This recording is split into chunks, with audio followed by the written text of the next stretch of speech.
Okay, continues this chapter, paragraph 2. After reading it through, father looked at Swami fixedly and asked, "What do you say to that?" Swami said, "I think he must have been a very strong and grown up person.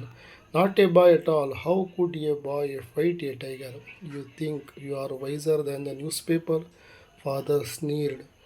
A man may have strength of a elephant and yet be a coward, whereas another may have strength of a straw. But if he has a courage, he can do anything. Courage is everything. Strength and age are not important.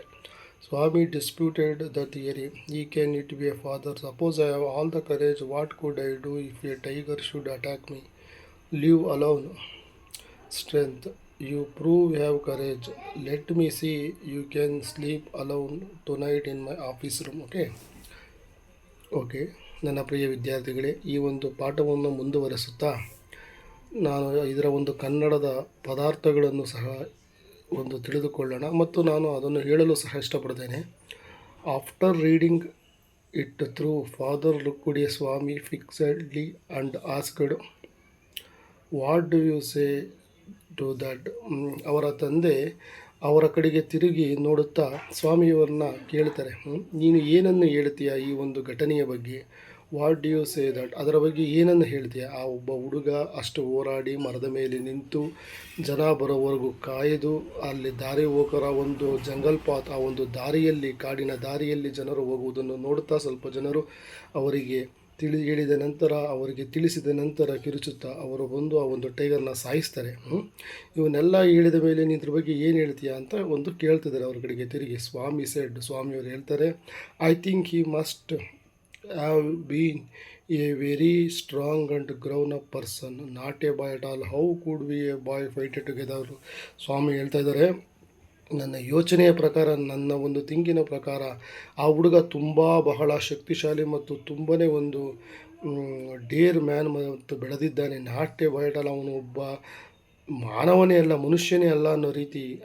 How could be A tiger A fight, ಹೇಗೆ ಸಾಧ್ಯ ಒಬ್ಬ ಹುಡುಗ ಅಂತ tiger ಜೊತೆ ಯುದ್ಧವನ್ನು ಮಾಡಲು ಅಂತ ಒಂದು ಸ್ವಾಮಿಯವರು ತುಂಬಾ ಒಂದು ಆಶ್ಚರ್ಯಕರ ರೀತಿಯಲ್ಲಿ ಹೇಳ್ತಾ ಇದ್ದಾರೆ.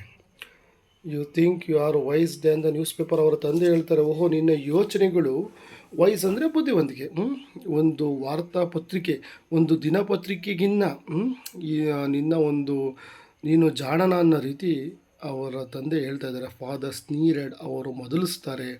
ಸ್ನೀರೆಡ್ ಅಂದರೆ ಒಂಥರ ಆಡಿಕೊಳ್ಳುವ ರೀತಿ. Okay, A man may have the strength of an elephant and at B A covered. ಒಬ್ಬ ಮನುಷ್ಯ ತುಂಬಾ ಆನೆಯಷ್ಟು ಬಲವಾಗಿರ್ತಾನೆ, ಬಟ್ ಅವನ ಸ್ಟ್ರೆಂತ್ ಅವನಲ್ಲಿರುತ್ತದೆ, ತುಂಬ ಶಕ್ತಿ ಇರುತ್ತೆ, ಆನೆಯಷ್ಟೇ ಬಲವಾಗಿರ್ತಾನೆ, ಅವನಲ್ಲಿರುತ್ತದೆ ಆ ಸ್ಟ್ರೆಂತು. ಬಟ್ ಅವನು ಕವರ್ಡ್, ಹೇಡಿಯಾಗಿರ್ತಾನೆ. ಅವನು ಒಬ್ಬ ಹೇಡಿಯಾಗಿರ್ತಾನೆ. ಕವರ್ಡ್ ಮೀನ್ಸ್ ಹೇಡಿಯಾಗಿರ್ತಾನೆ, ಹೇಡಿ. ಓಕೆ, ಅವನ ಹತ್ರ ತುಂಬಾ ಶಕ್ತಿ ಇರುತ್ತೆ, ಬಟ್ ಅವನಿಗೆ ಧೈರ್ಯ ಇರಲ್ಲ. ಒಬ್ಬರು ಹೊಡೆದ್ರೂ ಹೊಡೆಸ್ಕೊಳೋ ಅಂಥ ವ್ಯಕ್ತಿಗಳು ಅಂತಾರಲ್ಲ, ಆ ರೀತಿ ಅವರಲ್ಲಿ ಶಕ್ತಿ ಇರುತ್ತೆ, ಬಟ್ ಅವರದನ್ನು ರಿವೆಂಜ್ ತಗೊಳಲ್ಲ. ಆ ಥರ ಒಂದು ಪದಾರ್ಥ. Where as another may have a strength of a straw. ಕೆಲವು ಜನಕ್ಕೆ ಎ ಸ್ಟ್ರಾ ಒಂದು ಹುಲ್ಲುಕಡ್ಡಿ, ಕೆಲವು ಜನಕ್ಕೆ ಮತ್ತೊಬ್ಬರಿಗೆ ಒಂದು ಹುಲ್ಲುಕಡ್ಡಿಯಷ್ಟಾದರೂ ಸ್ಟ್ರೆಂತ್ ಇರುತ್ತೆ, ಶಕ್ತಿ ಇರುತ್ತೆ. But if you has a courage ಈ ಕ್ಯಾನ್ ಡೂ ಎನಿಥಿಂಗ್. ಒಂದು ಧೈರ್ಯ ಅನ್ನೋದಿದ್ದರೆ ಏನನ್ನು ಸಹ ಮಾಡಬಹುದು. ಡೂ ಎನಿಥಿಂಗ್, ಏನಾದರೂ ಮಾಡಬಹುದು. Courage is everything. ಧೈರ್ಯ ಎನ್ನುವುದು ಪ್ರತಿಯೊಂದಕ್ಕೂ ಧೈರ್ಯ ಬೇಕು. ಎಲ್ಲವೂ ಸಹ ಒಂದು ಧೈರ್ಯ ಅನ್ನೋ ಒಂದು ಪದಾರ್ಥ. Strength and age are not important. ಒಂದು ಬಲ ಅನ್ನೋದು, ಕರೇಜ್, ಧೈರ್ಯ ಅನ್ನೋದು ಅಷ್ಟೇ ಇದನ್ನು ಮಾಡ್ತದೆ, ಬಟ್ ವಯಸ್ಸು ಅನ್ನೋದು ಮುಖ್ಯ ಅಲ್ಲ. ಎಂಥ ವಯಸ್ಸಾಗಿರೋ ವ್ಯಕ್ತಿಗಳು ತುಂಬ ಗಟ್ಟಿಮುಟ್ಟಾಗಿ ತುಂಬ ಸ್ಟ್ರೆಂತಾಗಿರ್ತಾರೆ, ಅವ್ರ ಮುಂದೆ ಒಬ್ಬ ಚಿಕ್ಕ ವಯಸ್ಸಿನವು ಸಹ ಒಂದು ವೀಕ್ನೆಸ್, ಒಂದು ಸಿಕ್ನೆಸ್ ಥರ ಒಬ್ಬ ಆಗ್ಬಿಡ್ಬಹುದು. ಅಲ್ಲಿ ಇದಕ್ಕೆ ವಯಸ್ಸು ಮುಖ್ಯ ಅಲ್ಲ, ಧೈರ್ಯಕ್ಕೆ, ಒಂದು ಶಕ್ತಿಗೆ ಅನ್ನೋ ಒಂದು ಅರ್ಥದಲ್ಲಿ ಹೇಳ್ತಾ ಇದ್ದಾರೆ. ಸ್ವಾಮಿ ಡಿಸ್ಪ್ಯೂಟ್ ದ ಥಿಯರಿ. ಅವ್ರ ಮಗ ಈ ಒಂದು ಥಿಯರಿ, ಈ ಒಂದು ಕಥೆಯನ್ನು ಅವರು ವಿರೋಧಿಸ್ತಾ ಇದ್ದಾರೆ, ಅಂದರೆ ಅದನ್ನು ತಿರಸ್ಕರಿಸ್ತಾ ಇದ್ದಾರೆ. How can it be father, supposed I have all the courage, what could I do A tiger should attack me. ಈಗ ಓಕೆ,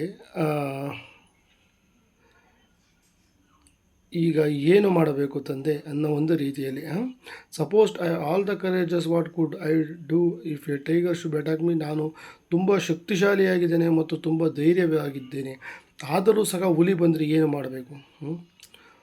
ಅಂದರೆ ಹುಲಿ ಬಂದರೆ ಏನು ಮಾಡಬೇಕು ಅನ್ನೋ ಒಂದು ಪ್ರಶ್ನೆಯನ್ನು ಹಾಕ್ತಾ ಇದ್ದಾರೆ. ನನಗೆ ಧೈರ್ಯ ಐತೆ, ಎಲ್ಲ ಐತೆ, ಸಪೋಸ್ ಇದ್ದರೂ ಸಹ ಹುಲಿ ಬಂದರೆ ಅಟ್ಯಾಕ್ ಮಾಡಿದ್ರೆ ಏನು ಮಾಡಬೇಕು ಅನ್ನೋ ಒಂದು ಪ್ರಶ್ನೆಯನ್ನು ಅವರ ತಂದೆಗೆ ಕೇಳ್ತಾ ಇದ್ದಾರೆ. ಒಂದು ಸರ್ಪ್ರೈಸ್ ಇನ್ಸಿಡೆಂಟ್ಸ್ಗಳು, ಈವೆಂಟ್ಸ್ಗಳು ಆಗ್ತಾ ಇರ್ತವೆ. ಏನೇ ಇದ್ದರೂ ಏನೋ ಮಾಡಲಿಕ್ಕಾಗಲ್ಲ, ನಮ್ಮ ಶಕ್ತಿ ಇದೆಯಲ್ಲ, ಇದೆ ಹುಲಿ ಬಂದರೆ ಹೊಡೆದಾಡಬೇಕಾನೆ, ನಾವು ಒಂದು ಪೆಟ್ಟುಗಳನ್ನು ಮಾಡಿಕೊಳ್ಳಬಹುದು ಬೇಕಾ ಅನ್ನೋ ಒಂದು ಅರ್ಥ ಇರಬಹುದು. Leave alone strength, can you prove you have a courage. ಅದನ್ನೆಲ್ಲ ಬಿಟ್ಬಿಡು ಅಂತ ಅವ್ರ ತಂದೆ ಹೇಳ್ತಾ ಇದ್ದಾರೆ. Okay, can you prove have a courage, let me see if you can sleep alone tonight in my office room. ನೀನು ಒಬ್ಬನೇ ಸಹ ಒಂದು ನನ್ನ ರೂಮಿನಲ್ಲಿ ಇವತ್ತೊಂದು ರಾತ್ರಿ ಮಲಗು, ಒಂದು ಕೊಠಡಿಯಲ್ಲಿ ಒಬ್ಬನೇ ಮಲಗು, ನಿನ್ನ ಒಂದು ಧೈರ್ಯ ಒಂದು ಎಲ್ಲವನ್ನು ನಾನು ಮೆಚ್ಚುತ್ತೇನೆ, ಅದನ್ನು ಸಾಬೀತುಪಡಿಸುವಂಥ ಅವರ ತಂದೆ ಅವರ ಮಗನಿಗೆ ಹೇಳ್ತಾ ಇದ್ದಾರೆ. ಓಕೆ, ಸ್ನೀರ್ ಅಂದರೆ ಒಂದು ಮೊದಲಿಸೋದು, ಹೀಯಾಳಿಸುವಂಥ ಒಂದು ಪದದ ಅರ್ಥ. Speak in a very unkind way, spiteful unpleasant face of face with something, and looking at a reading of through reading of the beginning of the end of grossly a little as against the soul look by expressions.